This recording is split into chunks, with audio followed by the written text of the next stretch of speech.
Grabe, kalbo na po talaga mga Q yung gulong ng motor natin. At mabuti na lang mga Q ay dumating ngayong araw yung ating in-order na gulong dito po sa TikTok. At best tire po yung in-order natin dahil bukod sa maraming bumibili mga Q, napakaganda pa ng reviews ng gulong na to mga Q.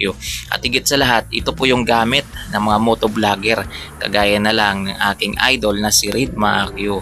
At ayan nga, binabaklas na nga ni Boss Neil yung stock na gulong ng ating motor para isalpak na yung ating nabiling best tire mga Q. Kasi napakaganda po ng best tire mga Q. Bukod po sa maganda yung quality niya, ay napaka-affordable pa mga Q. So ayan no, kinuha na ni Boss Neil at ginupit na po yung cover ng bis mga Q para isalpak na. Kitang kita nyo naman mga Q, grabe oh, napakaganda, ganda ng quality talaga mga Q pag nakita nyo po siya sa personal. Ang bilog po ng gulong na to mga Q, kitang kita nyo naman, at ito daw ay napakakapit mga Q pagdating sa kalsada. At meron din akong nakikita mga Q na gumagamit ng best tire sa mga endurance mga Q. Tingnan nyo naman yung quality ng gulong na to guys, grabe.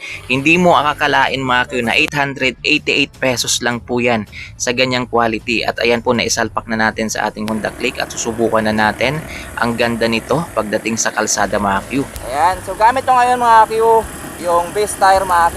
At ayan, wala akong masabi sa quality ng gulong na to guys. Napaka smooth po niya sa kalsada. Ayan o. Ayan.